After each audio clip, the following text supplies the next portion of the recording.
1 Samuel chapter 3. This is the chapter that shows Samuel's calling as a prophet.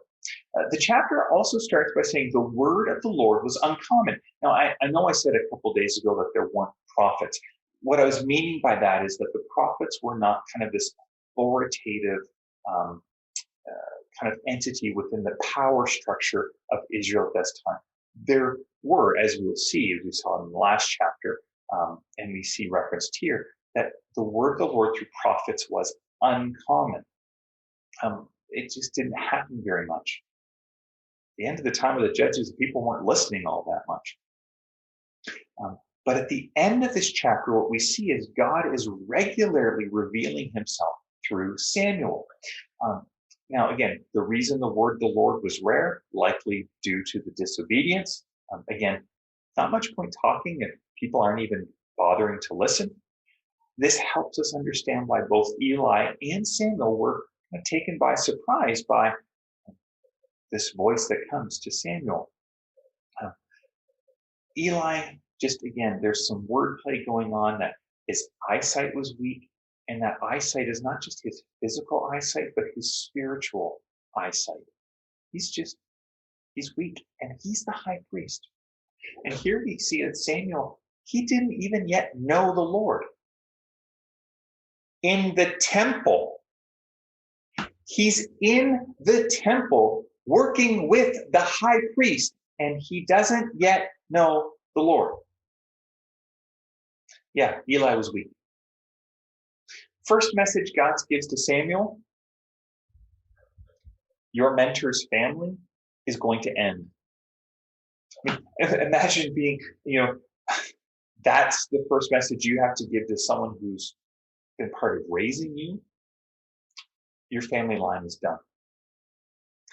And Eli was almost surely one of, if not, head of one of the most powerful families in Israel.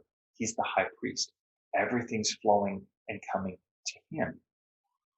But Eli wasn't seemingly interested in finding out what God wanted to say to Samuel, because they both wait until morning. I get Samuel.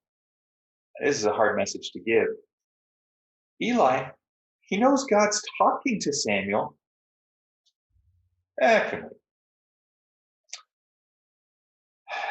We also see Eli's just lack of response with repentance. He's just, okay, God's judgment's true. Maybe Eli just figured he's already so far gone, or his kids are so far gone. It's just, Eli is just a tragic figure. And this prophecy begins the establishment of Samuel as a prophet, and his reputation would grow into building him into a national leader based on his hearing from Yahweh. Again, we have this shift from the priest to Samuel, and it will pass to the kings. Reflections: spiritual blindness. Eli isn't described as wicked. You just catch this. This is important.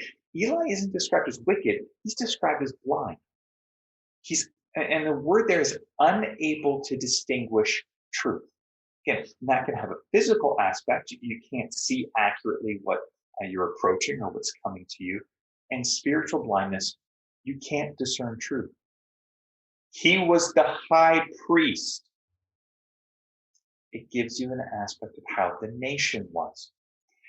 And we have in the New Testament, we see Jesus coming to give sight to the blind.